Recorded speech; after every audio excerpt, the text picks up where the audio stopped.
this to us. We are live. Hello, ladies. How are you? Hello. Good. Happy Wednesday. Good. Oh, who's there? People watching? Yeah, there are people watching. No one's ever here on time. This is shocking. Yeah. I'm happy to be here. I'm happy to see you again and share a little bit of our obsession with stationery and fountain pens and the love of art. Yeah. So Always happy to. Yeah. So what's the topic today? What are we going to dive in today? We are discussing stationery supplies and art supplies that we take when we travel. Ooh. So it's all about what we travel with. And I think we all travel very differently. I know Kari travels, because you've come over to my house, you travel with a lot. Well, if I have the car handy, I will show in everything, and then I will have my whole desk inside the car. But if I have to go, let's say, and I have to take transit or plane or anything, I will just bring the necessary things, like a little bag with some pens, and then probably a rolling pouch, which is the easiest one to bring. And my traveler's notebook, a little set of watercolor, and that's it. Yeah, I feel like that's my main thing always. Just for those who just joining, don't know me, I'm Marina, and so I have a habit of not driving ever, and so as part of that habit, I've also learned to pack as lightly as I can. So I don't have a lot of stuff. I have very tiny, maybe 2 pallets I take with me. And yeah, you'll see what I have. So that was actually a part of what I started my little business, the stuff that I make. It's kind of related to that habit in a way. Yeah, and so we're going to talk watercolor travel palettes. We're going to talk what fountain pens we take when we travel, all the fun travel stuff, because there's a lot of fun stuff that maybe we purchase to travel with and then end up using all the time. I know I have some stuff like that, and so it should be a good show. Yeah. But we are also going to pick our giveaway winners. That's coming up a bit later. Yep. And we're just going to also talk a lot about pens today. Yay. Because there have been some fun things released. You have done, Marina, a great video on a pen. I can never pronounce his name. The really pretty purple one. Oh, Eric's pen. Yeah. Eric's pen. See, I wanted to go Eric's pen, but I went, it's not his. What if his name isn't actually Eric? Oh, he is Eric. Yeah, his last name is not Lusso, but he is Atelier Lusso. Atelier Lusso. Which is stunning. Almost so beautiful. I need in my life that pen. Yeah. It is a stunning pen. And I have to say, we seem to have a thing about manifesting pens in various series, because you happened to bring up that pen in an episode of 20 Questions that isn't out yet. Mm-hmm. And then about 2 weeks later, you texted me and went, so I got one. And I brought up a pen in our last episode of Desk Chatter. And 2 days later, I won one. Aww. So, Kari, what pen do you want? Because, it seems to work fairly well. We're 2 for 2 here. All right. I want so many pens, by the way. I would like to have one of the new releases from Esterbrook. I've seen a green one, the one that actually has a kind of a solid color. Oh, the Back to the Land collection. Yeah, Back to the Land. Oh, but which type do you want? Do you want the piston fill or you want because it comes with a button filler, it comes with the cartridge converter. Okay, so I don't know. I will have to think about that later. I like the push filling, but then I also like the cartridge converter because I'm so used to it. And then sometimes, you can replace it really fast. And the push is so satisfying, though. They are. Wonder Pens currently has one of the white ones in there. It's been inked, so we have it at a steep discount section in the push button, and I'm like, oh, this is far more tempting than it should be. Yeah. So that's what I have in my radar. I will probably wait for Scriptus. I will go in person, so that's a good thing. Yeah. And they're coming to Scriptus this year. They weren't there last year. They weren't there.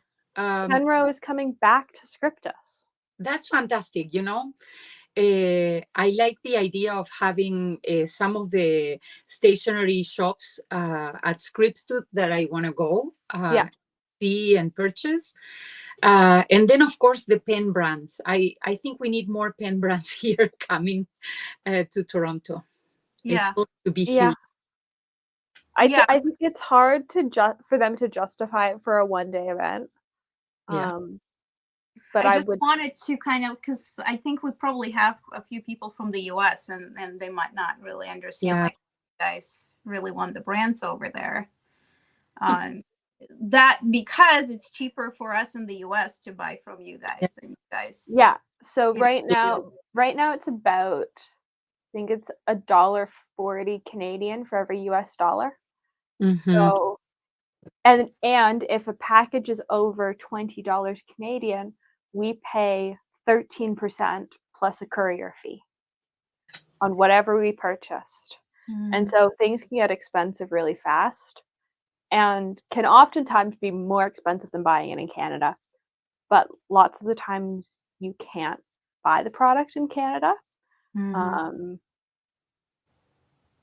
Or stuff is sold out. So right now you can't find the new nibs other than I think Blesky's has fines in stock, but are out of stock of medium and broads and have been for an extended period of time. Same with gourmet pens. So they're like these things that are so much easier to track down in the States. But if you order them, you're paying so much more than the product actually costs. Yeah. We had a discussion about that with Lori the day that I connected with Lori about why I don't purchase online. It's really hard, and then I have to add. We have to add the customs, and then we have to add the taxes depending on the province. And I am in a province that we have double the taxes. So in person is better. Let's go to the house. Yeah. I don't know if it's true, but I think Gourmet even for a while stopped shipping to Canada, from what I've heard. And there are certain companies that don't ship to certain provinces. So Kari has a harder time getting stuff than I do because I'm in Ontario and she's in Quebec. And the tax in Ontario is, I think, 13%. I don't know what it is for you. I think it's higher than 13, though. Yeah, we have 13 plus 9. So we have 13, which is the Canadian, and then 9, which is the Quebec. Oh, I thought it was... Maybe I'm underestimating then. Because I thought 13 was the total in Ontario. Oh, well, in Ontario it's 13, but we have the Quebec plus added. Yeah, so, okay. It's fun. Welcome to Quebec. Welcome to things being so much fun. I'm learning so much from you. I don't know these things either. No, yeah, it's why I order, like, it's why when I go down to Atlas, I buy a year's worth of cola ring dippers, or like I try and do as much of my shopping in like my short stints in the States as possible, because also if you're in the US for more than 48 hours, I think we can bring back $800 worth of product a person. So if you're there with more than one person, suddenly a pen show becomes much more feasible Yeah. because you can bring back all of your stuff duty free. Yeah, I like, for example, the idea of going to the pen shows, because sometimes you get some friends that are going to sell some of their pens because they want to purchase a bigger item, and I get really, really discounted pens from my friends, and then I can tell, hey, give me a good price, you're my friend. Yep. So we get a good deal, I think, better than purchasing from anybody. I am really excited, though, to go. The thing that most excites me at Toronto Pen Show is the Calligraphers of Toronto, the Guild of Calligraphers of Toronto. I spend hours at that table learning the skill.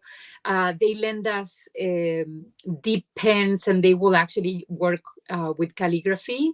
So they will write your name and give you samples of writing, which is fantastic for me, and the handwriting practice. I think that's super exciting. And then, of course, the artisans. There are people that work with paper in Toronto that I haven't seen in any other pen show. So we have people that will sell vintage stuff like this one. Let me show you. I have actually one of those ones here. Oh, yeah. Ooh. I like vintage. Oh, I don't know where I'm looking. Oh, here. And these are handmade. So they have tons of stuff similar like that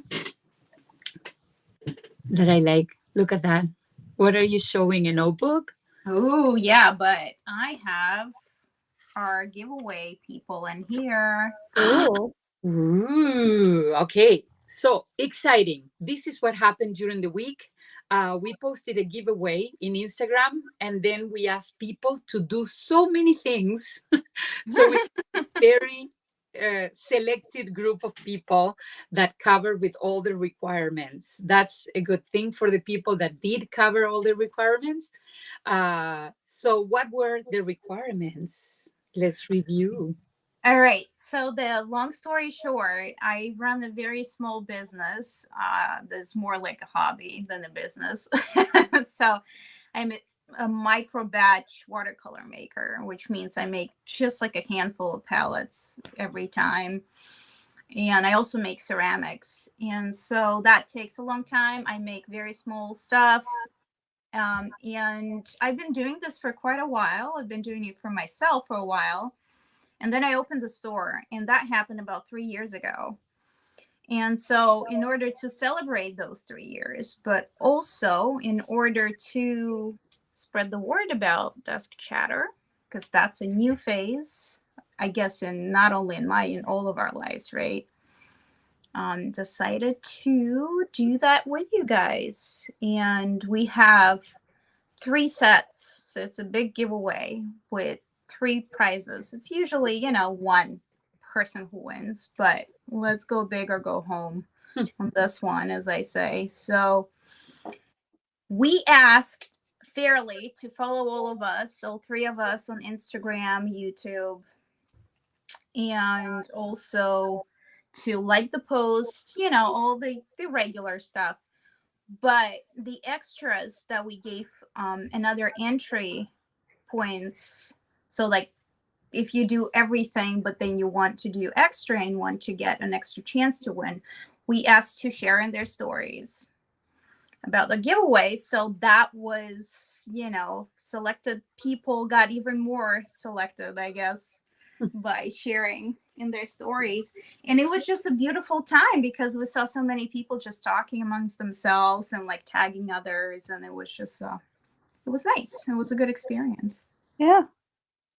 Yeah, and thank you everybody, especially people that comes from your accounts that supported me, and then vice versa.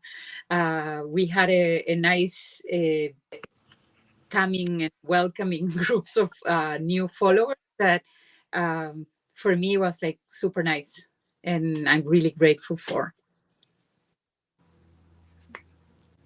So do we want to do the draw now, or do we want to do it in a little bit? Do we wait for a little bit more people? I see it's 9 people watching so far. Sure. Why don't we do we want to talk about what we might have seen? Kari's mentioned that she's interested in the new Back to the Land SD. Is there anything that you have seen in the past couple weeks that you are interested in? Or that you've seen that you automatically went, I don't need that? Because we did phrase this as a 2-part question in the doc.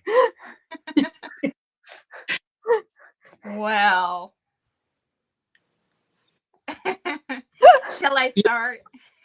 You can start. It might take a while. Well, there is something that I just got in the mail the other day that I wanted, but it kind of relates to the topic. So, because I got this from Germany, you can't quite buy it in the US just yet, but it's the new Mont Blanc.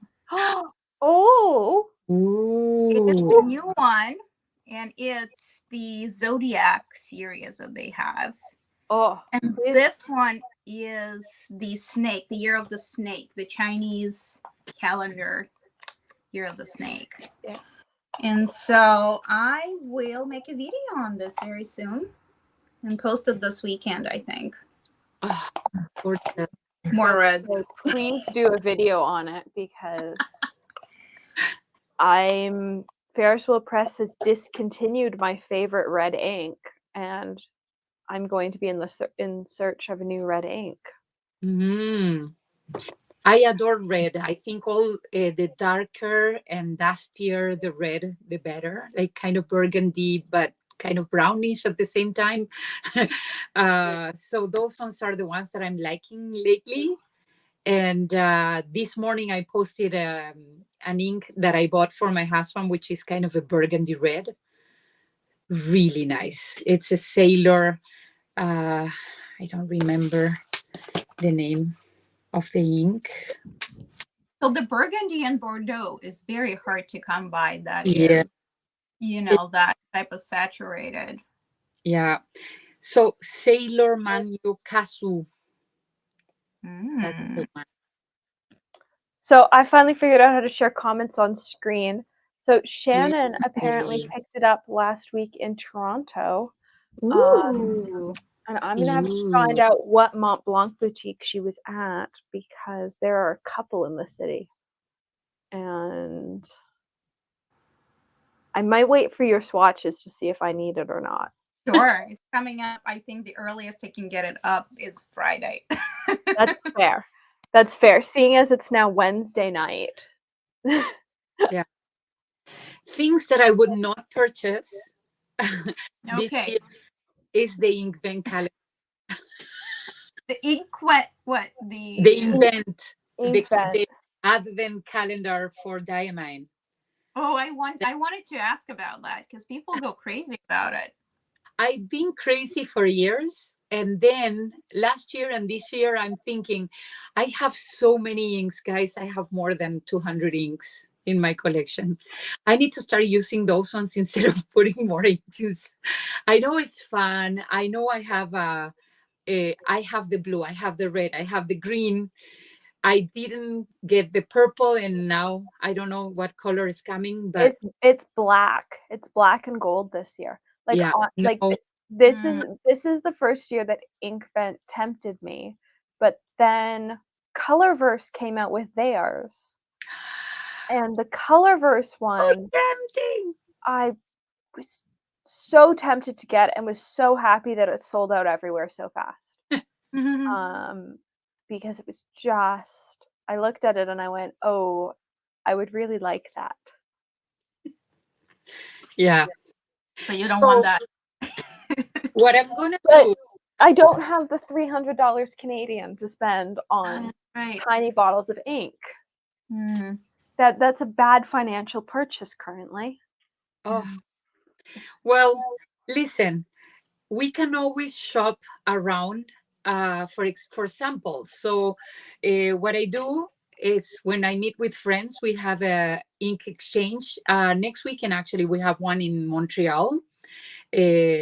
we're going to meet in one of the cafes in Montreal, and we're going to do ink exchange, ink trading.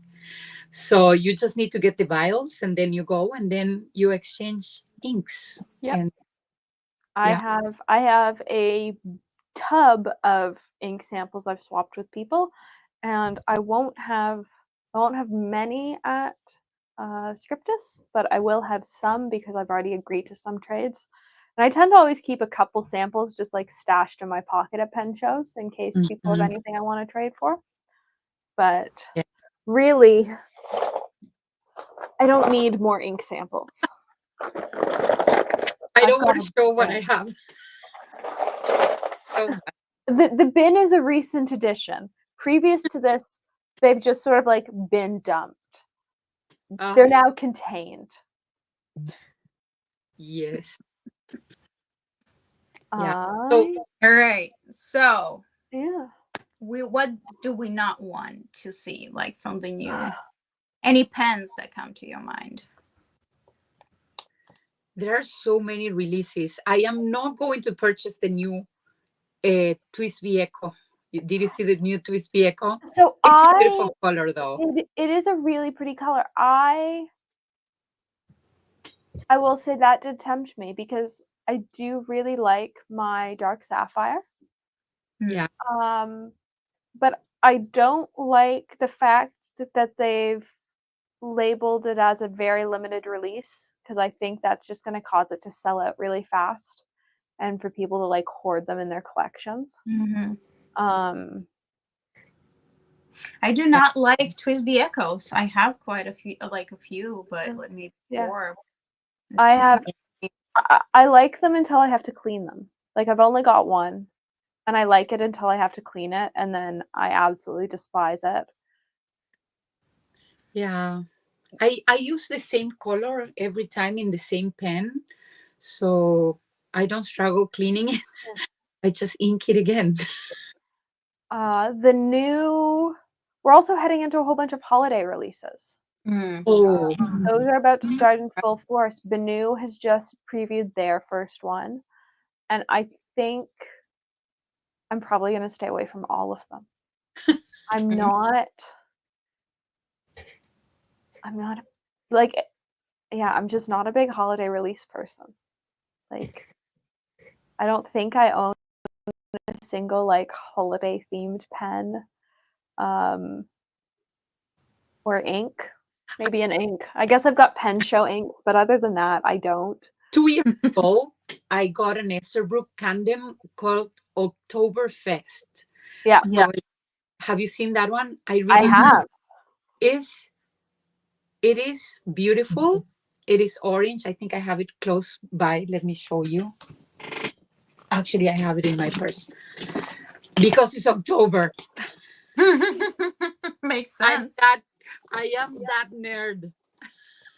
I've seen some guys in lederhosen here, so I guess I like the Christmas themed Esterbrook that they did last year or the year before. Oh yeah, like that's pretty. It's just like it doesn't have the Halloween feel. That's what I like about this one, and it feels like fall.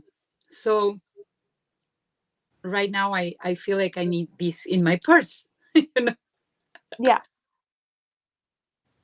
Like if I could get a Christmas themed Benu that was just gold and sparkly, that would be perfect because then you could use it all year. Yeah. But their Christmas themed Benus tend to include things like snowflakes or be red, white, and green. Yes. And I want a pen that I can, by changing the ink color in it, I can use it all year long. I never want to feel like, a pen is limited by when I can use it because it's got like snowflakes on it. As pretty as the snowflake Benu is. That's kind of not the same, but similar how I feel about Esterbrook. And I think that's still out in the wild. The one that they came out super late, the very white one that was supposed to represent winter, but it came out in spring. Winter white? Yeah. I think that's a really pretty pen, but it also doesn't scream winter to me. It just screams, I'm a white Esterbrook. Yeah, which true. isn't a bad thing. Like they're a really comfortable pen. They're really pretty, and I think there are lots of people that were really happy that they released 2 neutrals in the black and the white. Yeah. Yeah, they shouldn't have called it the winter white. I feel like maybe that's why it's still hanging around. Yeah.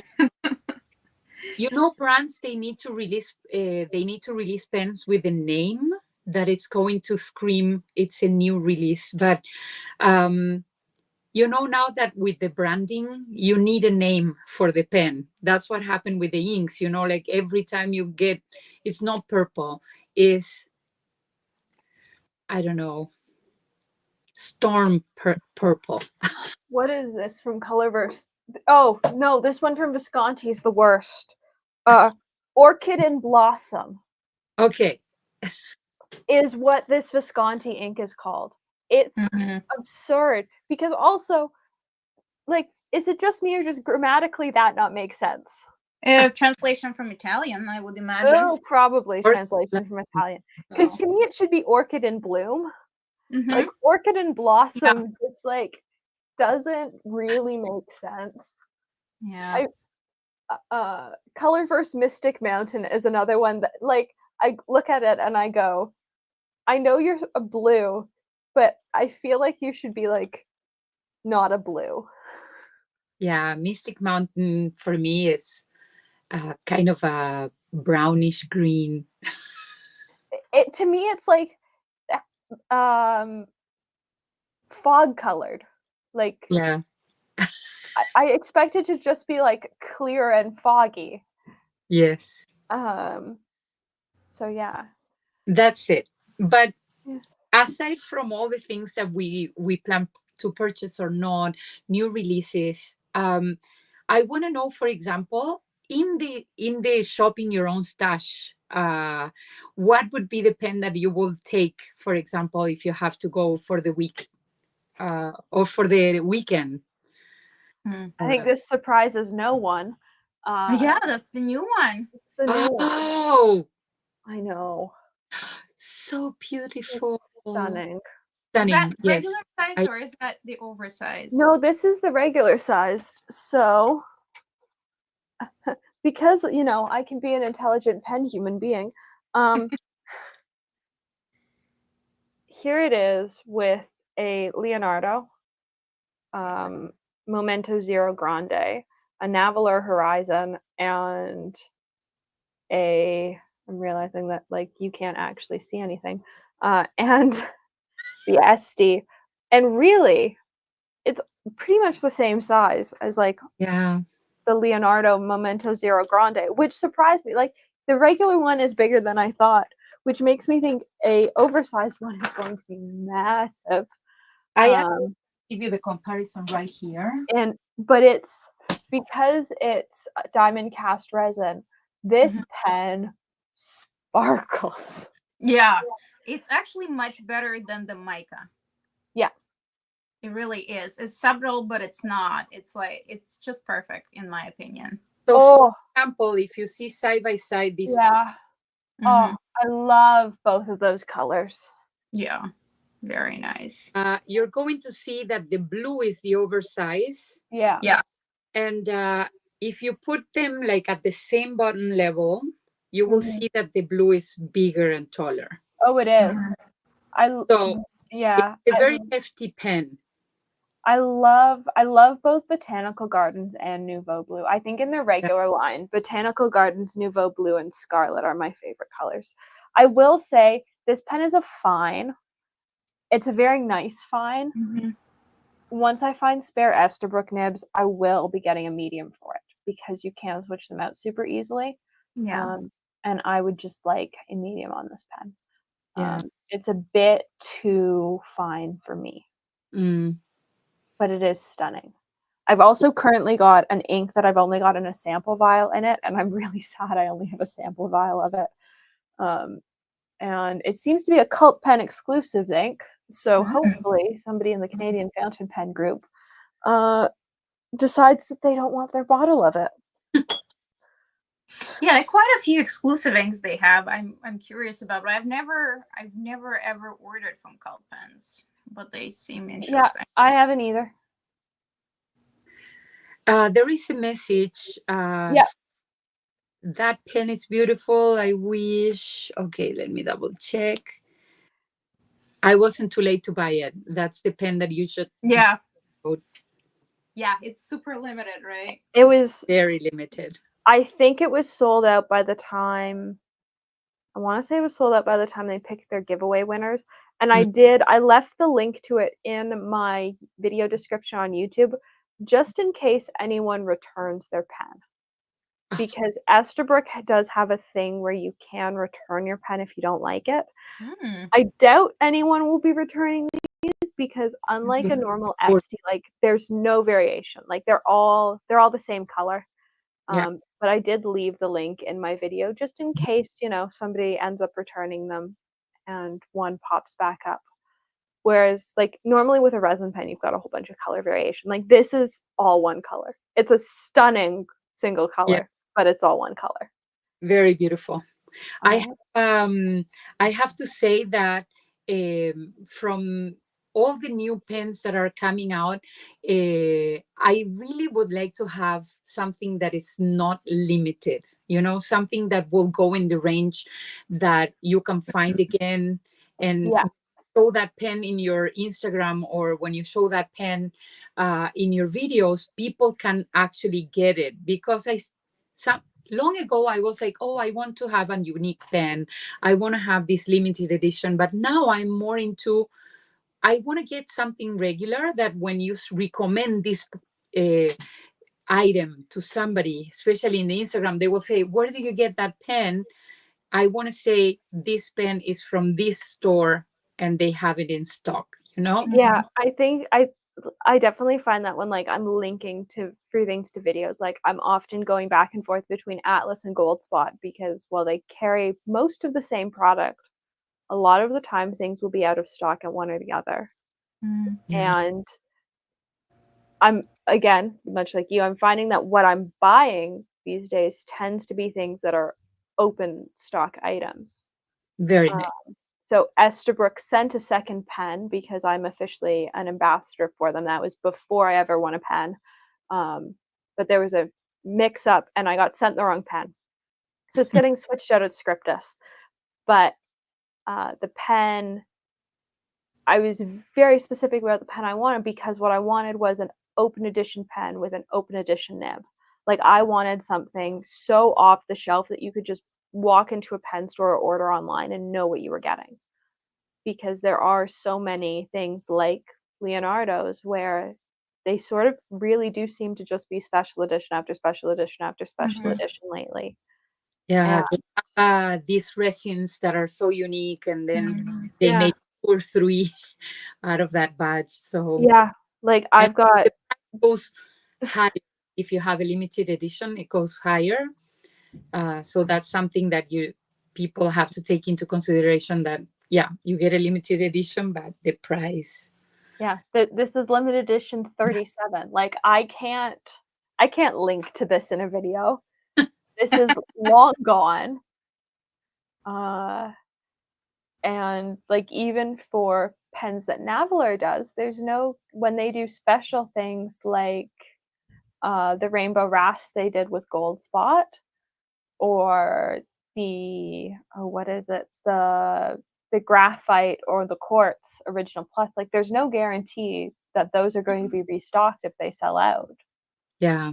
Like, well, I think I'm buying an open edition pen, but I have no idea. What about art supplies? Are you going to purchase anything, any watercolor, any brush or anything new? Ooh. Is it time? It's time. How many people we have? We have 10 people watching. 10. We're at the halfway mark. We can do it now. Yeah, let's do the giveaway now, and then we show the carry on. All right. So, who's going to pick number 1? Well, that's the question. So, shall we start with the first, or shall we start from the third and work our way up? Ooh, I personally think we should start from number 3. By the way, let me tell you, for the winners, we know that we have the watercolor and we have the pens. I want to add that I also have the art, the postcards that I am going to send to each one of the winners. So each one of the winners will walk away with a bunch of postcards. So that's the thing. So I have here, if we have to randomly pick. All right. I have it set up from 1 to 56. Yes. 50 All right. are the people that actually got. So I've done this a couple of times, not too many, but I usually do spreadsheets, you know, digital age. But since I feel like we all prefer manual, I started this wonderful book and I have everyone written out. And it's 56 entries. Mm-hmm. We have total of 37 people who qualified for the giveaway. So 37 people get 1 entry just by qualifying, and you could get an extra entry if you reposted. Yeah. And if you win, there's no way for us to track if you follow us on YouTube or not, unless your account is public. Your subscriptions, most people's aren't.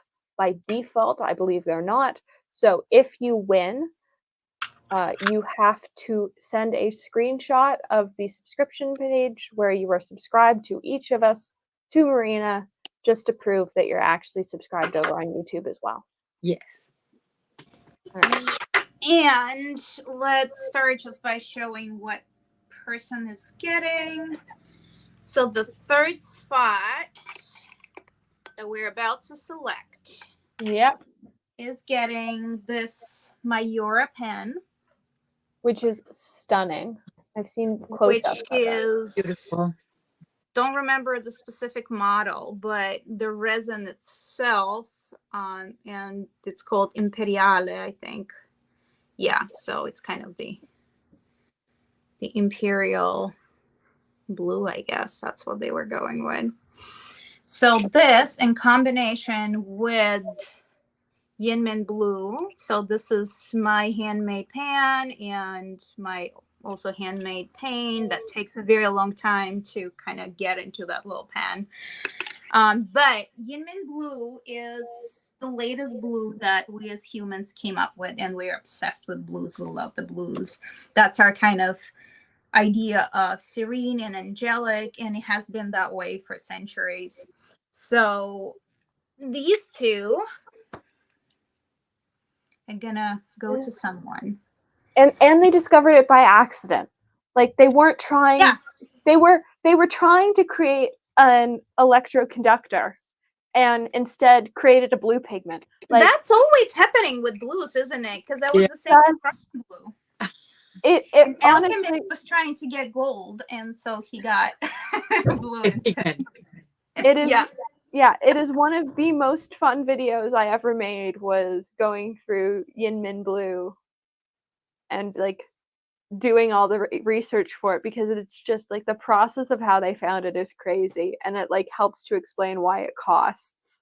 And I bought so much pigment from someone who was on the team who was making these in the beginning. Oh, so that makes it even cooler. Yeah. All right, you guys. Kari, will you do the honors from the 1st to 56? And then I'll see who that's going to be. I have the 56 numbers right here. Spin the wheel. Spin that wheel. Woo-hoo-hoo-hoo. Who we have? I don't know. I can't read it on the screen. 44. Okay, who's 44? Okay, so the person is WWOFK, I guess is their name. Oh, should I be writing this down? Yes. I will find them, and I can also... I'm just making a list. Message them. So there was no name. I usually check the profile for a name, but the the handle they went with is WWOFK. So they're getting the third prize. All right. It's in the doc under giveaway winners. Awesome. Perfect. All right. Number 2. Number 2 will be getting. That is also exciting. So the pen is also Mayora. And then this one is Unica. And this is kind of seasonal, I would say. Ooh. This is a flex nib. So a lot of fun. And then it's paired with quinacridone PO49. So quinacridone gold. That's another pigment that is no longer being produced because we no longer buy cards in these colors. Mm-hmm. So it is very rare. In fact, I am like almost out of the pigment and I can't repurchase currently. So, all right. Right. Yep. 16. All right. Ooh, I know this person. So the Positive Wipe artist, Nefer is her name, and I've talked to her. She's been a follower of mine for a while. Oh, that's So always exciting. fun. Yeah. Can you repeat the handle, please? The handle is the Positive Wipes artist. She is the Positive Wipes artist both on YouTube and Instagram. So congratulations. Well done. I'm excited. All right, you guys. By the way, for the people that are going with the Mayora, yes, today I have 3 Mayoras. Ta-da! I have a Mayora Mito Origine, which is the homage to La Dolce Vita Delta. Ooh. I have Futura Amaranto. This is one release that never came to the US. It's an Italian limited. And then Aventus Perla. So that looks like the same resin as Esterbrook Winter White. I was about to say that. I was going, that looks nice. Like the Winter White Esty. Winter, but this one, actually, this one like 3 years ago. All right. Who's walking away with first prize? All right. So the first prize will be this one. So originally I got myself a pen, and then this is the other one I got. And I got for a couple of sets that I did, I think last year as well. So this is a hand turn pen by Pendragon Pens, I believe is their name. And I really like it. It's number 5 nib, so it's smaller. For sketching, I feel like this is a good workhorse. And so I am pairing this with the whole set of my Volume 2 blues, which also has that precious blue, but that precious blue is in a darker shade here. Oh, okay. So it's going to be a little different, but there's like a lot of beautiful blues and some that I brought from Italy. So very nice. Fantastic. Do you want me to you do it, Ale? I can do it.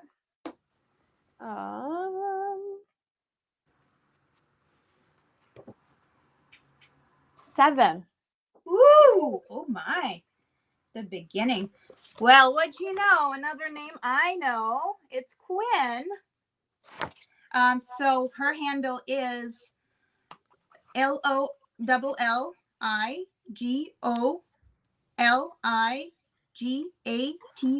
So Loli Go Lighty. So that's her handle. Perfect.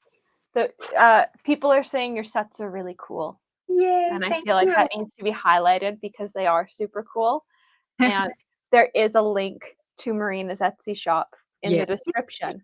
And a 15% off. But there's not a whole lot in there. There's just one set left that is blues. But I will have an update very soon. Yeah. So I'm preparing for this one. And her paints are super cool. So thank you. And you use like handmade ceramic pans, like. That's why it takes so long, because I make everything by hand, and it's just like it takes a while. I go to a studio, I rent a space, and I don't do it in electric kilns per se. I do it in these very old school soda firing kilns as well. So it's like a whole process. And when that is done, then I start mulling. And mulling paint the way I do, it takes like 6 weeks. So thank you. Very. Apparently, people are already on your Etsy. So Oh, we'll see if somebody snaps up the blue set before the end of the stream. by the way, I will have a giveaway soon in my Instagram. I am really, really close to hit 4.5K in Instagram. So for me, it's like, oh, I'm so close. I will do a giveaway there. Usually my giveaways are a mix of fountain pens and journaling supplies. And I call the giveaway for the love of journaling. So people walk away with a package of stuff, and there is only one winner, but a very big package with inks, fountain pens, and notebook, a whole bunch of stuff. So and let's note and remind people, if the winners are listening, Carrie is also going to reach out to you guys so you can arrange the part. So that's so awesome. Yeah. Congratulations to the winner. Yeah. I have to say that, that's amazing. To our first winners, because this is not going anywhere, I think the good thing is giving, and giving is going to be fantastic. Yep. Yeah. Okay, guys, let's move on to the next topic. I want to talk about what we are going to talk about, the EDC kind of a carry-on traveling set. And yeah, so how big is that carry-on? And we can put it in sections. Are you traveling by car or are you traveling by plane? Because that is.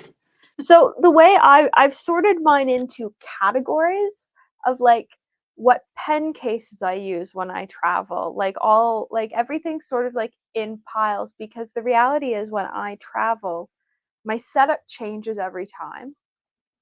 But there are some things that stay the same. Like I always use some mix of the same pen cases. I always use a mix of the same palettes. My traveler's notebooks always go with me. The difference is the inserts inside will change. So who wants to start? Marina seems to have her bag. I have my bag. Oh, yeah. I'm on the spotlight. So you have to start though. I know. It just, when I clicked it, it switched people, and I wanted. Yes. I have a bag. Well, you have a bag. Because it's not big. Like if I get up, like it seems big maybe now, but it's not. Yeah. It's just a little bigger than like your regular whatever crossbody. So like this would be a crossbody, and this is just a little extra. And so I like this one because I can clip pens to the outer pocket, but it also has 2 pockets. So a pen would go in nicely, and then it also has the zipped pouch, which I actually put pens in there, but like super expensive stuff that I don't want to lose. Like here we go. Oh yeah. You don't want to lose those. I don't want to lose those. And so they go into a little pouch and zipped. So here we go. And if I can put that back in. This is great because this is semi-open, so I can put more pens in there if I want to. Yeah. Also, this case is not Galen leather. This is not an expensive case at all. Like, this is fake leather. This has my initials on there. This is like AliExpress, type of situation, but it looks fine. Yeah. So it's something I want to take with me. I'm not going to be sad if the empty case is going to get lost. But like I can just take things out, And that way, you know, like I'm sure nothing is happening to the pens. Like you can put like a cloth for extra protection if you want to, whatever, you know. And then I actually don't take any big journals with me. I usually have this little journal from Moleskine. No, Lightstorm. So what I do, I just do my little kind of daily writings in there, just day by day when I travel. And because I prefer, you guys know I come from like the world of watercolors. So for me, naturally, I take my journals with me that I, you know, sketch in. So this is an older one. I love like old school stuff that looks like it is an actual old book that's been converted. And so I also am not precious. So I can just do sketches of my watercolor sets in there. Very nice. Or, you know, like whatever, you know, it's not very nice sketch. It's like a very fast one of whatever I'm seeing. Or just swatching. Oh my goodness, those are beautiful. Oh, thank you. So yeah, and there's one thing, my trick is when you buy watercolor journals, you or I, you know, I had to get used to it, but hot press. Yep. Yeah. It's much friendlier, although not all the brands, but most of them, to fountain pens. Yeah. So this is what it is. There's a new one I'm starting. Ooh. This is by a friend of mine, Stefania. So she's Italian. She's a professional bookbinder, but she lives in New York. So I think she should go to Yoseka Fest, Stationery Fest sometime because her stuff is amazing. Wow. I have collaborations with her. And I like the binding, the beautiful clip. She's meticulous. Like she brings paper from Italy. It's just amazing. And then the last things I want to share is my palettes. And I also have like a whole slew of brushes that I take with me. I usually take like 3, but my regular would be like something like this, like size 4 or 6 brush. So that is easily stored away. And then I usually have about 2 palettes with me. So there is this guy that is made by a guy who's an artist, and his name is Chadwick something, but he hand makes these like old school way. And it's like, oh, very nice. I've seen those ones. So this is my regular colors in here. That's all I need. Yeah. Very nice. And another thing is this is my latest palette, but like this is the example of like I make these for myself too, and I take them with me. Oh, so cool. This is the upcoming set that I also make for myself. So like I would go around and test it and stuff like that. And this is it. That's all I have usually on me. So upset if I lose it, but it's not like I'm taking everything with me. Yeah. Yeah. Very nice, Marina. I love the bag though. That bag is so cool. It's like a tote, you know? It is the best for specifically this purpose. I would usually not normally be comfortable. The way it closes, it only has like this little latch on top. Yeah. Okay. But for like, I feel like if you go into like somewhere where you have to have an access, a fast access. Yeah, this is fine. Yeah. That's what I have when I go to the journaling club. I just put everything in a tote and I bring it, and it fits like this one, so it's an open tote, and you see like inside the journals and the stickers and the album that I have for the journaling. What I like about the watercolor, which is different and I want to actually share that one with you. I have two ways to go with the watercolor. If I go by car, I will bring the whole thing, which is this makeup case. Ooh. Ooh. Ta-da, and I wrote it down, our supplies, right there. So here, when you open, you know that in a makeup case, you have this opportunity to divide things. Like I put towels behind this one, and I usually have my brushes there, but I found that the brushes over there, they actually bend the tip, so I stopped putting there the Yeah. brush. And it allows me also to bring my notebook inside. So I don't know if I have a way to show you. Maybe if I turn my camera, I don't know if I can turn my camera. How do you turn your camera here? I don't know. Forget about it. Go over the old school way. So right here, you have the notebook.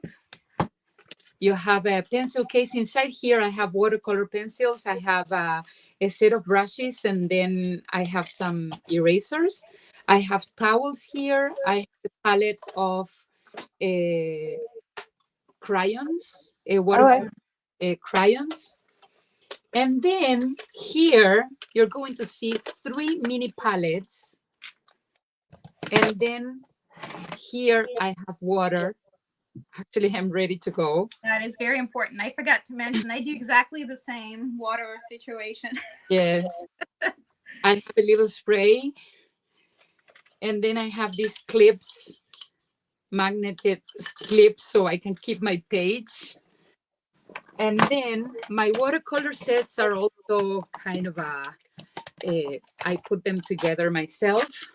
So this one will have a mix of just basic colors and kind of pearl watercolor. Then I have this one that will have, oh my God, this is falling apart. I don't know if you see. Yeah. That one. That's a good use for Kaveco. It is. That's a good use for one of those tins. Yeah. And then this one has cotton things. So for the brushes that I use, because this bag is a big one, I have these ones that you can have water in it.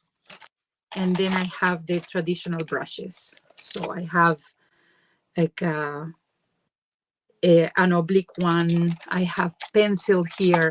I have a cutter. Oh my God, this pencil case needs organizing. But what I like about this bag is that when I bring this actually is hot press too. This one is that etcher? Yes. I think this is the best paper I have. I have the original of the postcards. Oh, you done Those such are a stunning. And then I have Yoseka here. Nice. I have Atlas here. Now they should hire you and like buy these and make these into cards. Or have one that it says Hollywood, and then this one that says California. That's If the my California Pen Show. Anyways, those are my watercolors. I have another one, my latest. Oh, I love that. So this is urban sketching. Yeah. Let me show you this, because this is, I like smaller things. By the way, daughter, I went in person to Nota Bene last weekend, and I got a mini color pencil case that is super tiny. The pencils are like miniature, to put in this bag, because in this bag I have everything miniature. Let me show you, because this is so satisfying for me. So you open this vintage bag. Inside I have a journal with watercolor paper. Anyways, I haven't used it because this one is new. Very tiny as well. It's like a watercolor palette from this is Blue Star Craft, but I got it from Amarillo Stationers, Chicago Pen Show. I actually put all the watercolors myself there. So you're going to see that one. Very handy. Okay, the replacements for the paper for that. And then here, I have this one actually to mix the colors. And then inside, oh my God, you have to see this. This is beautiful. Okay, so of course I have sharpener because I have my mini pencil right here. I have refills for the eraser, which is this one. It's a Tombow eraser. Then I have an extra pencil just in case. I have a mini water container, which is in use at the moment, so it has water. And this pen is a Leuchtturm pen. I know it's not a fountain pen, but I have inside, I have this refill. It's how do you say, like a archival ink. Okay. So, yeah, that's perfect for sketching. Yeah. Yes. So that's what I have there. And that's it. That's my mini set. It's very cute. It's so cute. Yeah. I like cute things. I know. You wouldn't have 3 of the Kirkspire Puccino fountain pens if you didn't like Kirkspire things. Yeah, in their own little purse. I know. Of course. Once again, Vanessa, if you're watching this, yeah, with your tiny things. It was the Pelican Hub. At the Pelican Hub, somebody went, oh, those were the things on everybody's lanyards at Chicago. I wondered what they were, and I went, yeah. It was like Kirk was selling Pokemon. I love those pens so much that they have ink all the time. Oh yeah, mine hasn't been, since I eyedroppered it, mine hasn't been uninked. Yes, you can really write with them. They write shockingly well because Kirkspire has tuned them all. Well, that's exactly my question too, but I guess you guys like them, so I guess I should try. I will do. Is to put permanent ink in one of those ones and bring it in my watercolor set. That will be the top layer for my EDC right here. Yeah. Then, this purse it's a crossover purse. Ta-da! So you can carry that everywhere. Anyways, that I like that. Let's put everything back inside. This one, it's a Tetris. You need to to organize and set. What about you, Sandra? What do you carry? Honestly, I didn't pay attention to them until Kari had like 3 of them, and then I bought the very last pink one, and it was worth it. And I found some on Etsy, so I might buy. See, the thing, if you buy them through Kirk, is they come with pre-tuned nibs, so they write incredibly well. You're getting a Kirkspire tuned nib for less than it costs for him to tune a nib at a pen show. That's true. Hard to argue with that. Because if you guys don't know, like it's a very cheap pen to begin with. So I think I paid $20 for mine, and to get Kirk to tune a pen is I think $35. So this was a cheaper investment. And then wait. If I have to go and do watercolor with that little purse, I will bring my mini radio. Does it work?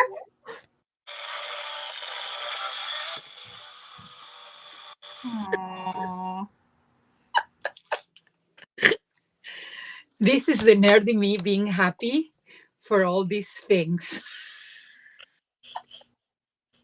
Yeah, I feel like we all should go to the same show. That's going to be a lot of fun. Anyways. Honestly, I don't know that the pen show will still be standing if the three of us are in a space together and we add lip gloss and lattes and we add Claire. Like, I don't know that pen show will survive that. We'll have a great time, but I don't know that the pen show will survive. You miss the night. You miss the hangout during the nighttime. I know, because I don't drink, and it's like there is no need to drink. You can bring your coffee. Next time. Next time you just have to drag me to pen show after dark. Oh, Shannon wants us to be aware that she wants to be involved in the chaos as well. So it's the three of us, Claire, lip gloss and lattes, Lexi, and Shannon from Couture Pens. I don't know that a pen show will survive it. Plus Mom, because if I'm going somewhere, Mom's coming with because I need a camera person. Oh, she will come for sure. Oh, she will have a great time at a pen show. My mother has. She makes friends. She makes friends. I had her on stream for the first time this week, or this weekend for the 3,000. Oh my God! It's still up. Okay, I need to go check. It's my 3,000 subscriber live. I mic'd up Mom and walked her through inking all her fountain pens herself, which is as entertaining as you think it is, Kari. Honestly, I am not doing that to my husband. He has his Lamy and he has the cartridges, so he's that way for a little while. The best thing was,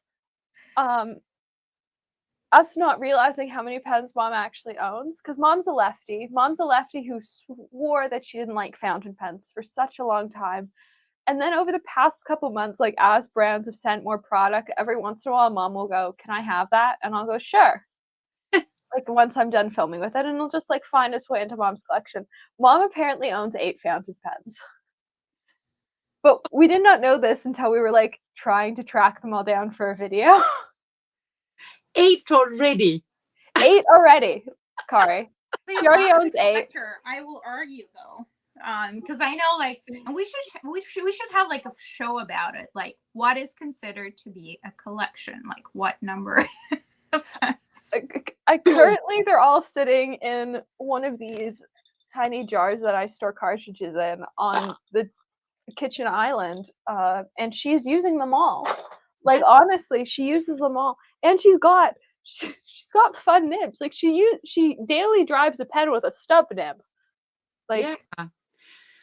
Well, listen, my hubby has 4 pens for years. He had 2, and then a couple of months ago, I got him 2 more pens. He would not get a new pen because he says that I purchased so many pens, so he can use my pens. But his own pens, he has 4 now, and he started collecting, and I would say he started writing with fountain pens as long as I've been writing fountain pens. So the guy knows how to write with fountain pens. He knows how to do it, but he's not writing. So she's got 2. She likes to shop my collection. Our rule is that anything I'm not using at the time, she's allowed to use. So she likes running my Leonardo's dry if I'm ready to change an ink color. Okay. I will do a video with Mom just on the pen she likes and the inks she likes, because she only uses inks that dry incredibly fast. Because of the left hand. Because of the lefty. Yeah, I understand. Otherwise, it smudges. So anything fast drying is her jam. Apparently, there's another lefty that wants to try a stub nib, knowing that my mother, as a lefty, likes a stub nib. at some point, Mom and I will do a video on lefties and pens, and I'll let her raid everything that's inked up. So like she'll empty, like if I want to switch a pen, ink's color, and like it still has enough ink in it that I like feel guilty about like just washing it down the drain, I'll go like, hey, you want to go and play with a Leonardo flex nib? And she's perfectly happy to do that. But she likes to shop my collection. So currently she has, I think, 3 of the pens that are inked up are technically my pens, but they're my pens that I don't use often enough to consider them mine anymore. So they're just Mom's pens. That's perfect. That's what you need to do. Yeah, and it works. Yeah. I left the pens that I want to finish up in the kitchen, so everybody has access to those ones, but my husband is the only one that end up using those ones. And of course, myself, if I have to write something upstairs, but those ones are the ones that I about to finish, but I need to finish right away so I can wash them. So they live in the kitchen. Show Alexandra, you didn't show your stuff. I know. We keep getting sidetracked Today. Like we're all over the place. We're so all over the place today. So, I'm going to start with the bag. The bag is empty, but this also, the caveat is, this is not the bag I use. This is my bag inside the house because my office is on a different floor from where I edit and from where I edit and from where I like have meetings most of the time. And so this bag travels with me, but it's also the bag I use at pen shows because I use crutches. So like day to day, I don't actually carry that many art supplies with me. I might throw like 2 or 3 fountain pens and a traveler's notebook in my bag, but that's about it. But for like actual traveling, like going to a pen show or something, and if you've been around for a while, you've seen this bag.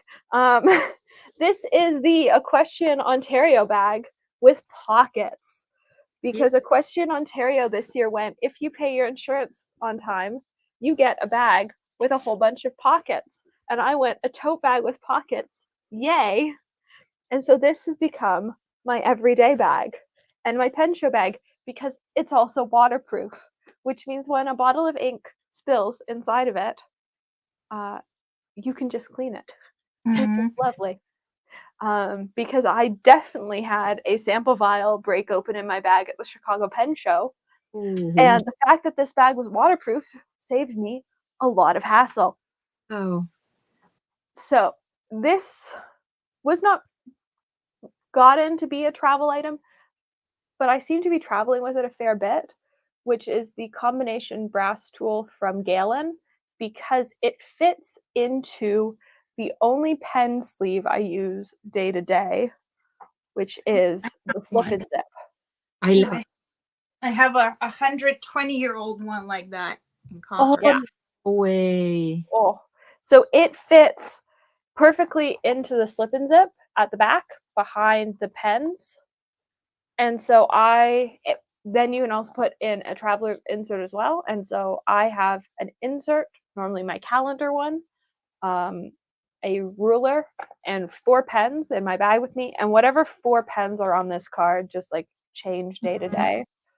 Recently, they have been my Mermaid from Sailor, the tiny Launcher pen, a Twisby, and I keep going back and forth. I keep putting this Pelican into my rotation.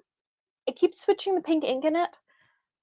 Pink ink seems to be hard. I own so many of them, and none of them actually seem to be right in this extra fine nib. And surprisingly, I actually like this extra fine. I just can't closer to the screen so we can see the pen. I can't find a pink ink that I actually like in this pen. Yeah. So, right now it's got Ferris Wheel Press Pink Eraser. And we'll see what goes in after that. I think this is like the 4th pink ink I've had in this, though.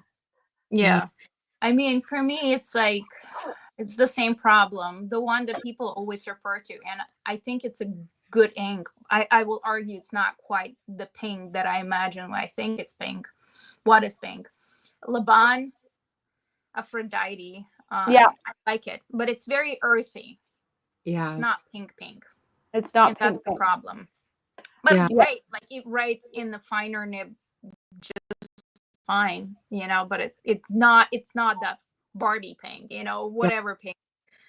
What type of pink do you like? Do you like a bright pink, or do you like a more purple pink? I like the more like muted, moody pink. But I do like pink eraser. I've had pink eraser in so many pens that the fact that I don't like it in this Pelican is really surprising to me. But I just don't have a pink that I like in this pen.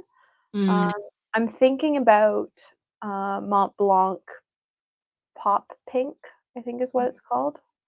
Whatever the pink in like their everyday ink line is. Because I like those inks quite a lot. Could be good. You know which one is not great? The one they had released, and you can still buy it for Marilyn Monroe. That one is not really from what I see online. I've never pulled the trigger, and I don't want to. I tested that at the Pelican Hub and did really like it, just not enough to pay the extra that the limited edition inks cost. Meanwhile, Italians offered it to me for like $20 Oh, because no one's buying it. I didn't want it. Because it's a Pelican. Did you see the Pelican Edelstein that was released last year? The rose quartz. So this is the rose quartz pen, and so somebody's just suggested the rose quartz ink, which I think Gold Spot still has in stock. So if not, let me know. I will give you a sample or a couple of samples if you want. I would take a sample before I get a bottle of it. Yeah. So to see if I like it or not. I will bring it to you. You were showing the Galen leather. Yeah. Oh yeah. So I this one. Slip and zip and combination It was here in the watercolors and you've got a different one. You've got the one that's on the website. I have one that is not on the website. But let's have it. Triangle. Yeah. So I've got inches and centimeters, which I adore. Love it. And a slip and zip, which I also love. So this is my daily pen case. But when I travel, I tend to use a mixture of pen cases. One of which is Galen leather. It's the 10 pen sleeve or 10 pen case, which they have just today released in an oversized version to fit anything bigger, because a Leonardo Momento Zero Grande just fits in this.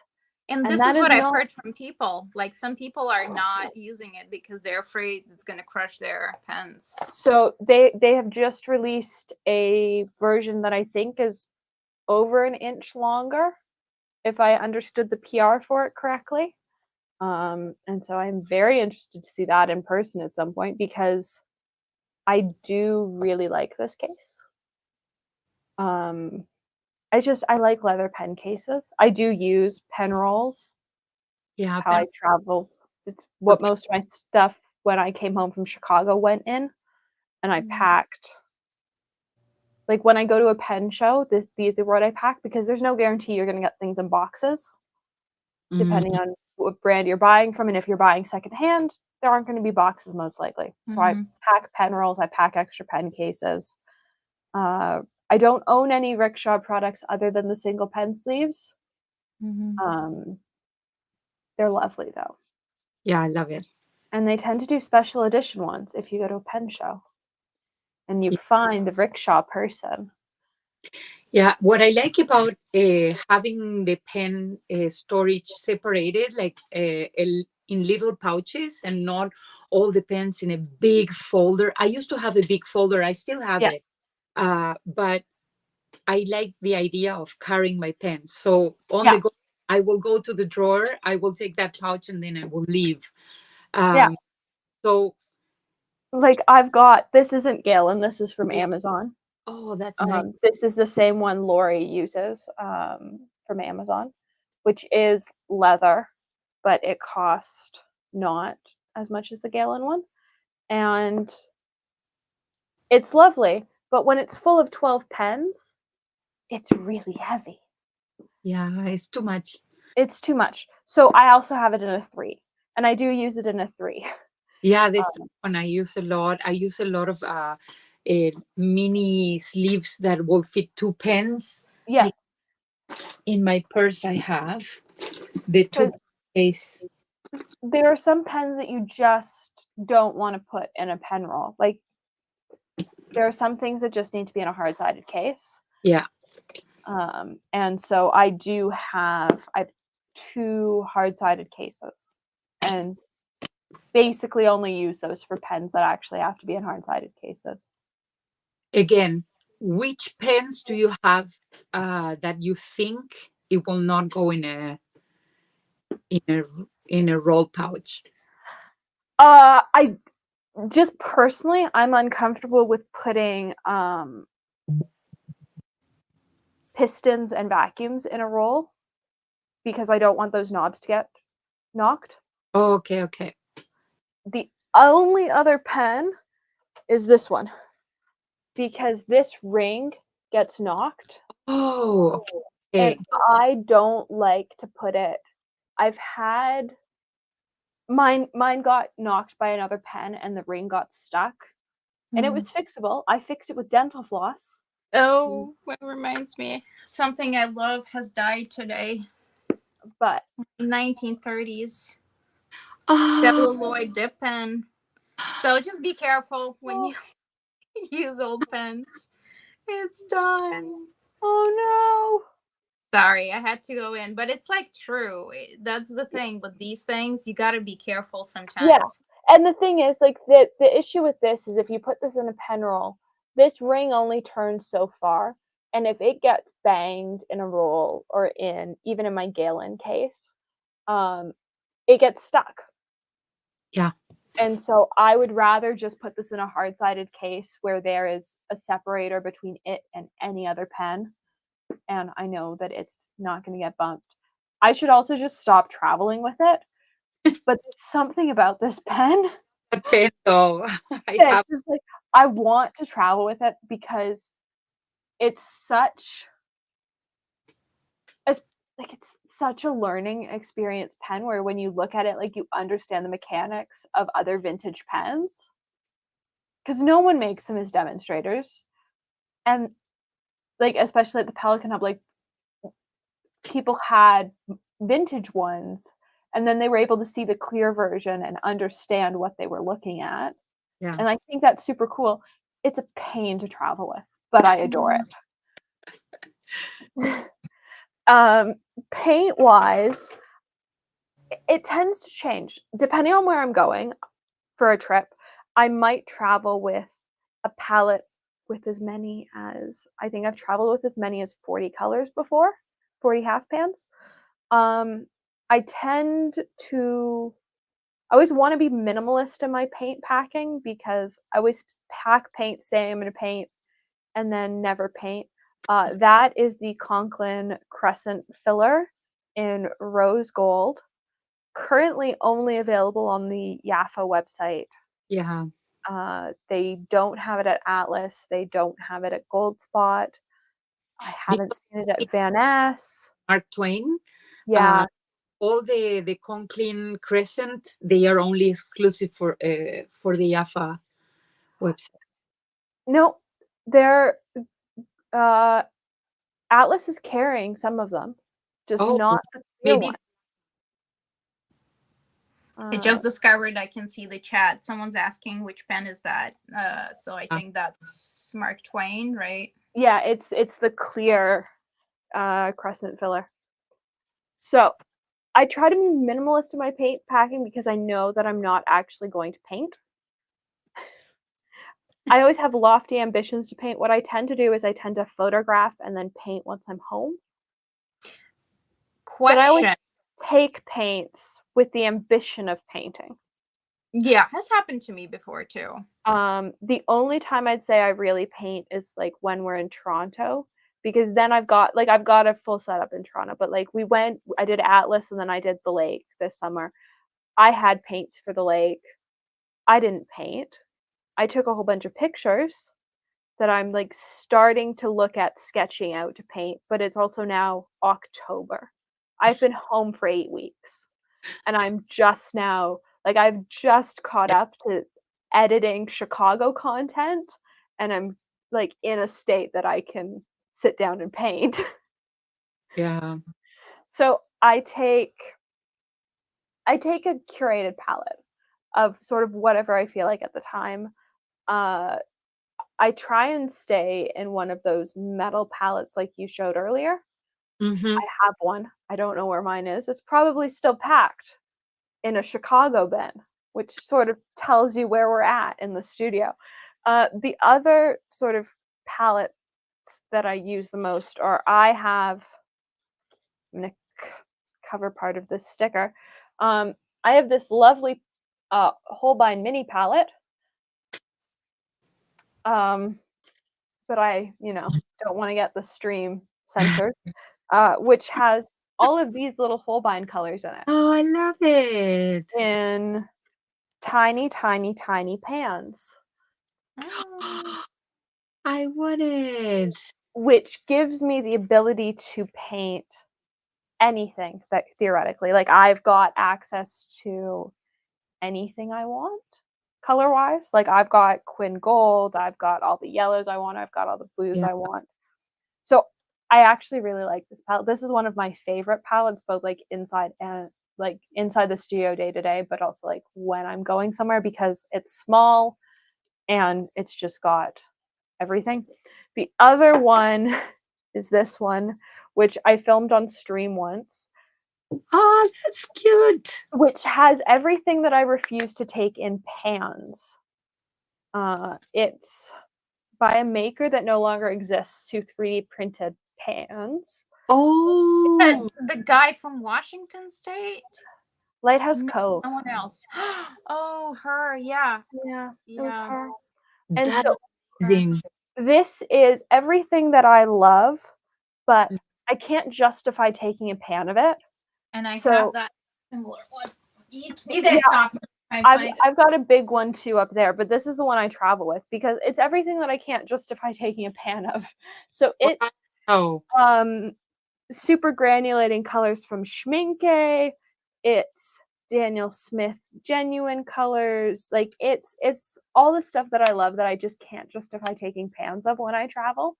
And so I have all of them in this tiny little, very small palette so that amazing. I'm never, if I want the really fun colors, I've got the really fun colors, but I don't have to have them in my, like as half pans. Let me tell you what I saw this past weekend at the stationery shop. They have a book. It looks like this, but with rings. Mm-hmm. You open. There is like a 1, 2, 3. I don't know, maybe 4 layers of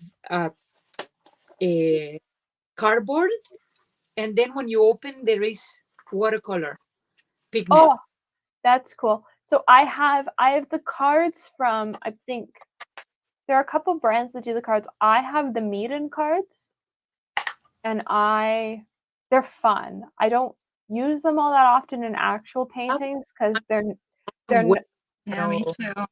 I like taking them with me, but it's easier to have them, covered like a palette than just taking like that. Yeah. And then brush wise, I only have 2 travel brushes. Once Gwartzman's is back open, I'm going to need to pick up these brushes in a few other sizes because mine I've had for almost 2 years and they're definitely showing their age.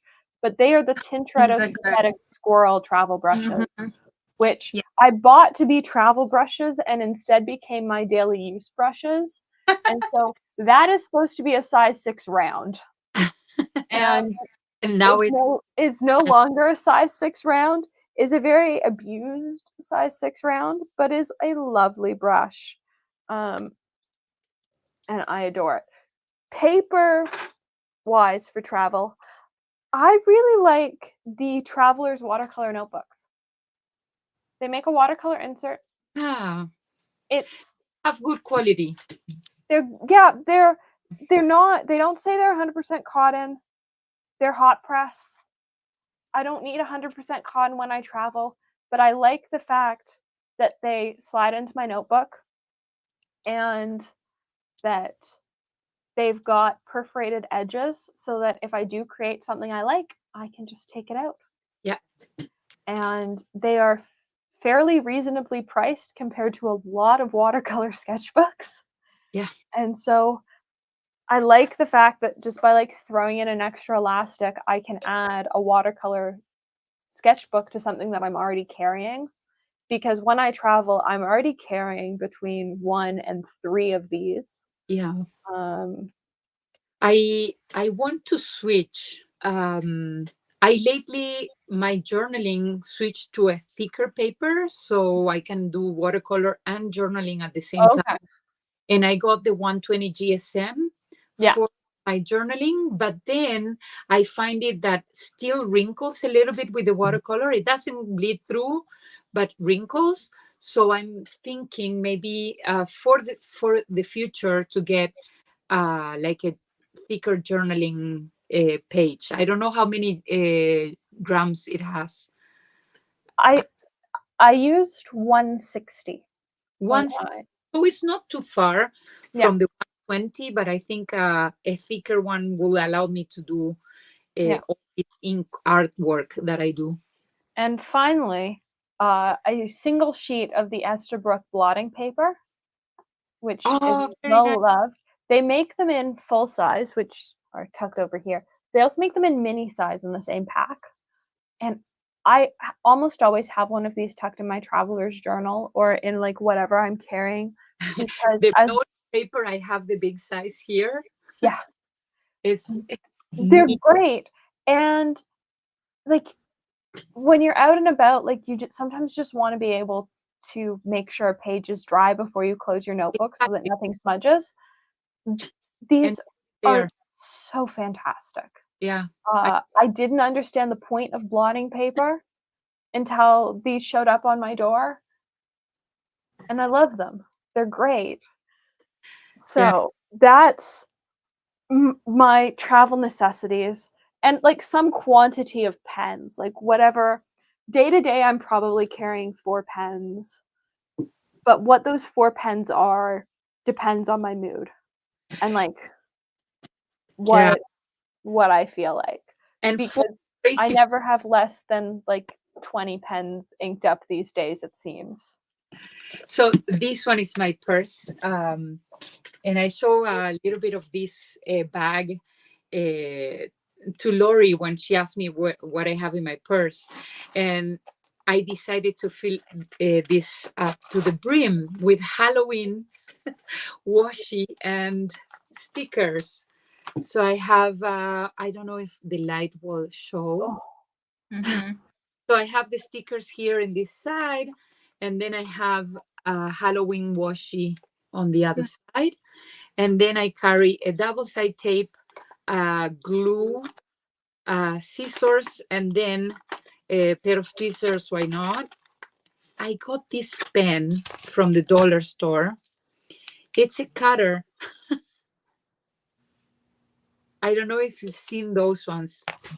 I have not. Oh my God. Listen, I was watching one of these ASMR videos, and there was this lady cutting around the washi tape to get the shape perfectly with one of those ones. And I was like, oh, where can I get those ones? And I started finding online, and I don't like buying online. So I was browsing at Michael's, nothing.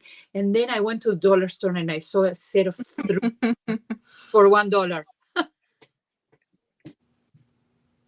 That's a good deal. I have the one that I do not recommend. I have like a lot of travel brushes. Da Vinci's Casaneo, like the small brushes, the 4, 2, 4, I think, and 6 is like the sizes. They're terrible. I have to be honest. Like I just don't enjoy them. It's just the bigger ones. They have some stellar, like bigger barrel, whatever ones. But for this one, it's just, this is uncomfortable. Like this little bit. And if you are holding it closer, like. Yeah. I will say the Tintoretto ones are not cheap. Yeah, none of these are cheap. This is about the same as Tintoretto. Yeah. I won a Gortzman's giveaway, and I had a gift card. And they had been on like my wish list for a very long time, that what I really wanted was nice travel brushes, because when I bought them, it sort of seemed like we were coming to the end of COVID, then it wasn't going to be a thing anymore. And so what I got were some nice travel brushes that have instead been very well used at home and gone on 2 trips where they haven't been used. But they're not cheap brushes, and they're hard to find. So they are the ones that come with a Gallo sets. If you buy a Gallo travel set, you get, I believe that's these brushes in a size 0. Yeah. I don't have the size 0. I have the size 2 and the size 6. They are lovely brushes. Synthetic Squirrel is as brushes It's go. one of the best synthetic squirrels out there. You can buy them separately from Jackson's. They sell them. Can you buy the 1327s from Jackson's now? You couldn't for a long time. It's weird. The stuff goes out of stock really quickly there. It Because I does. used to buy some for my sets. I stopped buying because it's not reliable for me if I want to make a set with them. So yeah, I haven't bought from Jackson's in forever. I do have an affiliate for them, but I haven't bought in ages. Yeah, and some brushes gone up in price like incredibly. There's also, because with the Russia sanctions, the Sable, Kolinsky Sable is something you can't get anymore. We're hitting all the topics tonight. Yeah, but yeah, we're pretty intense here. But it's COVID, just like so many Russian things. sanctions. Like, everything is just going up in price, and I'm like, it's like very interesting things that you would not expect. It's not like everything is going up in price. Like weird things are going up in price. Well, all of the watercolor pigments. Yeah, it's true. I've experienced that too. Yeah. All of the watercolor pigments. And there are so many things that you just can't find anymore, watercolor pigment wise, because they were only made one place. You know, the thing is that art supplies have gone up to the sky. Like lately, even paper. Before, paper you will get for nothing, and now every notebook is about $40-50, and there are some that are going higher and higher. And I know that paper quality is super important, but when you're an artist and you're sketching is daily, you know, you're using your paper daily. It's really, really getting into the high level for an artist, that how much you need to make in order to get. I mean, that's why people all the supplies cycle and make their own paper. I feel like also partially because of that. It's not easy though. Like I have no desire doing that. I tried it and it's not easy. No. What do we think about pens? Like, because we've seen increases too, right? Back to the pens. Back to the Japanese pens are gonna go up in price, from what I understand. So the funny thing is, I was at Atlas the day that it leaked that Pilot pens were about to go up 50%. And so I got to ask the Pilot rep the next day, because it leaked on the, I want to say it leaked on the Thursday, and I was back there on the Friday. Theoretically, North America will only have a 3 to 5% increase. We'll see if that plays out. I mean, we've seen an increase with Hobonichi, so like for me, Hobonichi went up. I suspect Travelers will start to go up, because currently Travelers inserts, at least in Canada, are like between $5 and $7, and I don't think they're going to stay that for much longer. But they're also a lot harder to find. Like Wonder Pens gets a restock and they're sold out 3 or 4 days later. Mm. I'm really only finding them these days at like lesser known stores, I would say. So it'll be interesting to see the price increase over the next little bit. And it'll be interesting to see what the US dollar does because it's an election year. Yeah, we'll see. We'll see what For happens. the moment, Less than a month. I just want to say about the prices and everything is that it's important to shop your stash. Yes. It is important. How much do you need to purchase? And I know that we need to restock on paper and stuff like that, but in your stash, for sure, there is a block of cardstock or a watercolor paper that you can fold and Right. put for now until you get. Also, if you hoard watercolor paper, and I'm saying as someone who actually does, because I have favorite brands that I can no longer buy here. I think with Brexit, there's some stuff that we just don't have anymore. Yeah. So I am hoarding some stuff, but the watercolor paper, the sizing is like important. It's important to be somewhat fresh for it to perform the way you want it. So like, it's not very wise to hoard, although I do it. So I have so many blocks, just blocks of watercolor paper that, and then on the go, I don't bring those blocks. And then I have those blocks forever because I don't use them.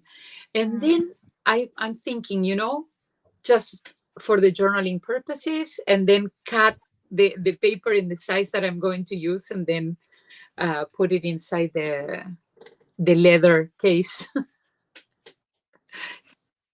yeah. Well, Yeah, I mean, I have those little tiny bits that I just use for swatching that I keep in like a little tin. Oh, nice.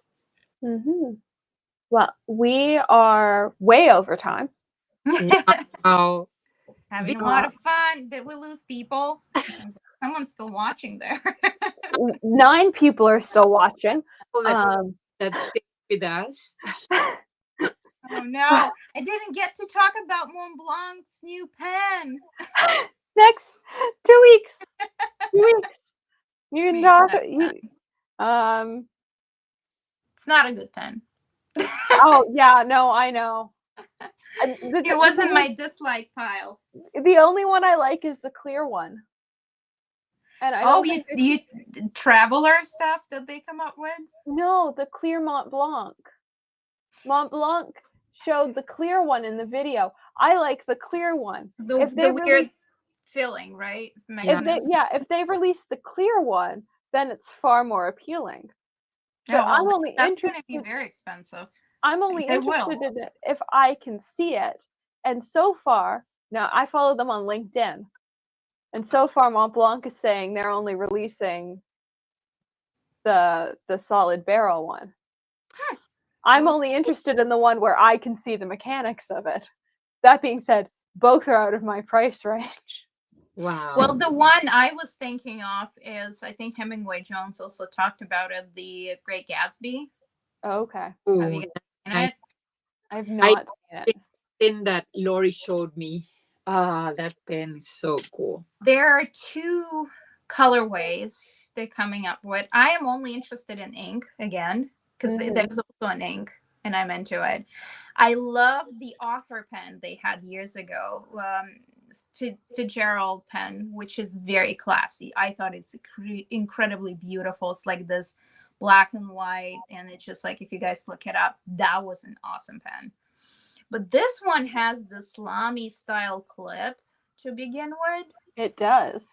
Which is a little odd, but it's not a reference to Lamy. Apparently it's a reference to a money clip. Oh. And the whole thing is like, reminds me, have you guys seen the Visconti, I think, had this pen that's kind of Wall Street or something like that themed? Oh, I think I remember. So it's Lamy meets that pen from Visconti, because it's exactly the same resin, I think. Yeah. And that whole thing, that's why I think Hemingway Johns is like, oh, this is like borderline vulgar pen. It's like, I'm sure there's going to be people who are going to go for it. Yes. Black dress of fountain pens. Oh, Sheila. I mean, they can do whatever they want. Oh, Mont Blanc can do whatever they want. I'm looking at the ink and going, it's a really good thing it's a green, because Great Gatsby is one of my favorite books, but I don't like green ink. I have to say, the only writer series Mont Blanc that I absolutely adored, there was an Arthur Conan Doyle one that had they've done two, but one of them had the little dinosaur from the Lost World in the little magnifying glass on the clip.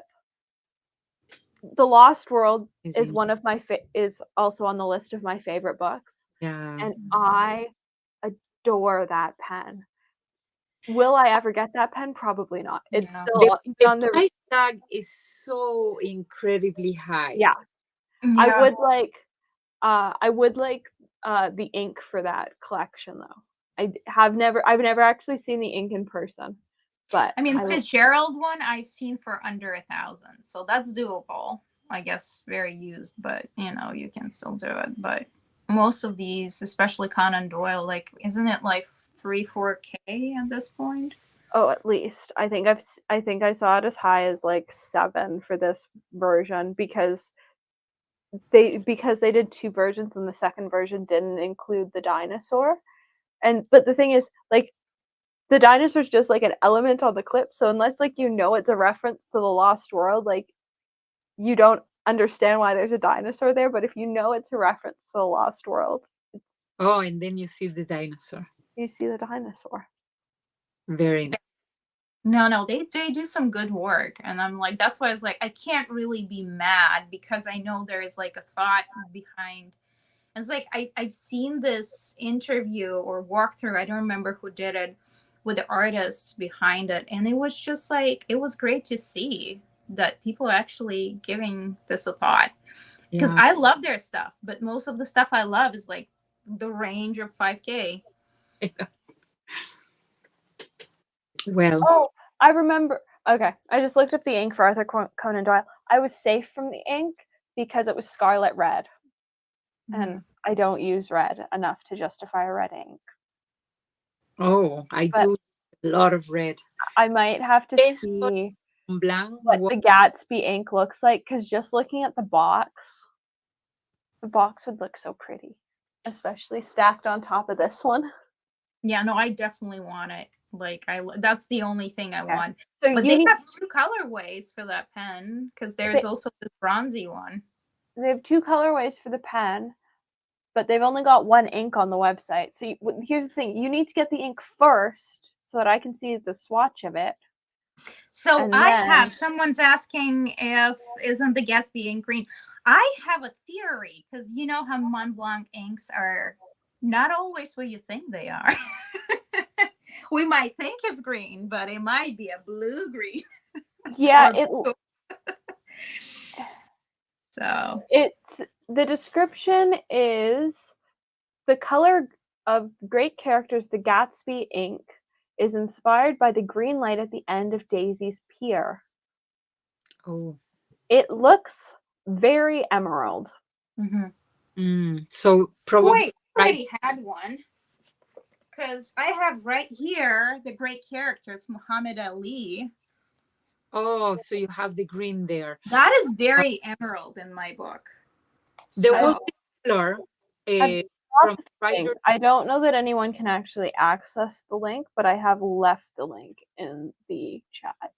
Nice. Thank you. And once in the Exupery, it's a type of a burgundy ink from Mont Blanc that it's discontinued, but it was in my radar for years. And all good ones are this is, I think, technically brown, but it's on the burgundy side. Exupery. Yeah, that one, burgundy for sure. Yeah.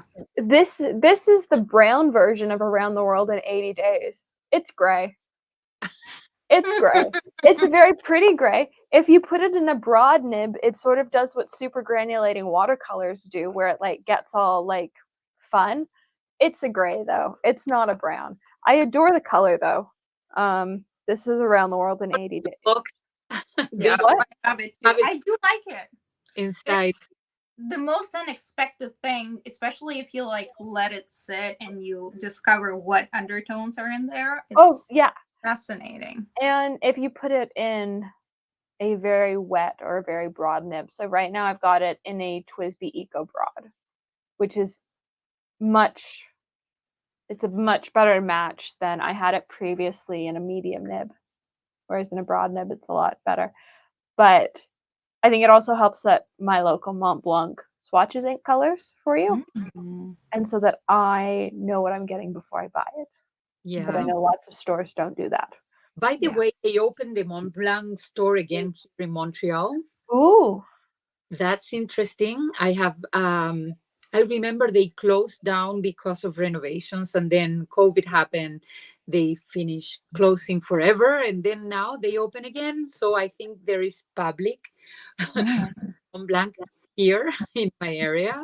So well, I know that the past couple times, like I've tried to get on the Canadian Mont Blanc site to look up something. It's automatically directed me to the Quebec Montreal boutique, and I've gone.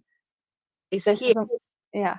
The store is here. Clearly they want us to know it's there, because I cannot access my local store anymore. Yeah, but have a French brand in a French province. That's the thing.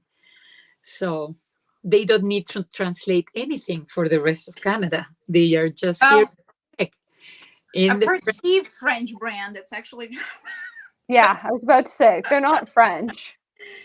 I know, but people don't know. So there you go. Yeah. So they opened the new store, and I've seen that some people went to the opening of the store, and they posted online, and I saw the opening kind of a meet and greet, that they have. I would love to go and browse stuff there, and let's see what they made me try. I have a stack of the 100th anniversary postcards. Oh, because I'd picked a single set up in store, and then what I'd ordered into store wasn't in stock, so my sales associate mailed me the package, and he also included 2 full sets in that package. So I think I've got 3 full sets of the 100th anniversary postcards, and they're lovely. Actually, I used one in our cover photo 2 weeks ago. Love it. Because they're the nib. Like they're fun. They're all black and white, but they're on the really nice Mont Blanc heavy paper. So like you can use ink on them, and I think I'm gonna have to paint one of them with watercolor. Why not? Mm-hmm. Also looking at I was about to ask 100th anniversary bags with the gold nibs. They're such bags.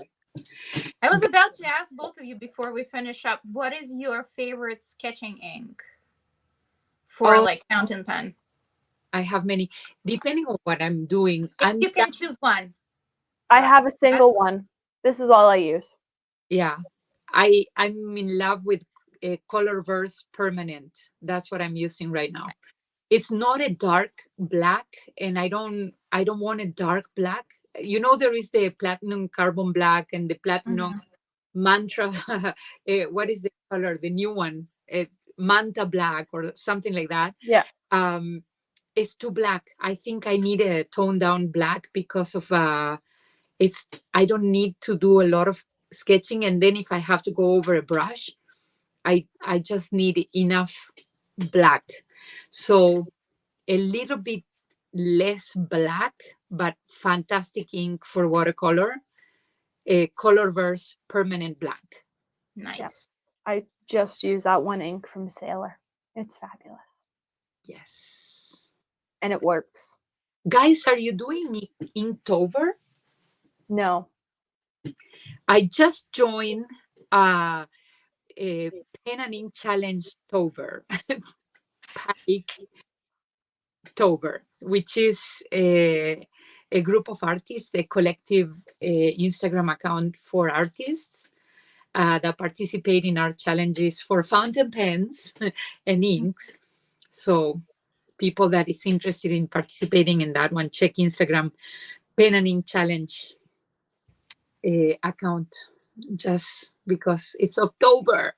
Yeah, it is. It's going to be Christmas very soon. So Yeah, no, I did a watercolor challenge last October, but I decided to do 31 days of ink swatches because I've got a bazillion of those ink swatch videos.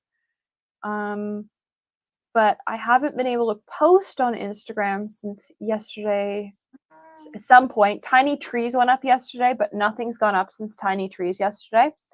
And today I can't even post on my own story. I was able to reshare what you created, but I'm not able to post my own story content.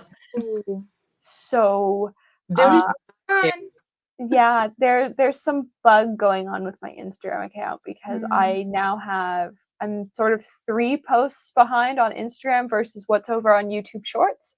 So if you normally get your Tiny Tree content and your swatches over on Instagram, they're up on YouTube Shorts. And once I can post again on Instagram, there will be a flood of content. But for the moment, I cannot post to Instagram. So it's been a fun day. you've been taking a break. Not at all stressful. Oh my goodness. It was a pleasure, guys. I think I saw beautiful products that you just show. I want to get those pouches for the pens that you have, the sturdy ones. And then, of course, it's so nice to see how everybody approaches differently the carry-on for the watercolor and art. That's nice to know. And then rambling. Why not? Rambling about anything. Yeah. And I will send you the link for those pen cases because I think they were an Amazon Prime Day deal that I got in the summer. And it is still Prime Day in Canada. Yeah. So. Very nice. And congrats to the winners. And thank you for organizing. Yes. And the numbers of the winners are in the doc, but I didn't get their names typed out. So we'll get in touch with them. We'll get in touch. All right. Well. All right, everybody. Good night. Good night. Until next time, 2 weeks, huh? 2 weeks. Yeah. 23rd. Perfect. With a special guest. Yeah. So you'll have to wait to see who our guest is. Oh, let me do the heart.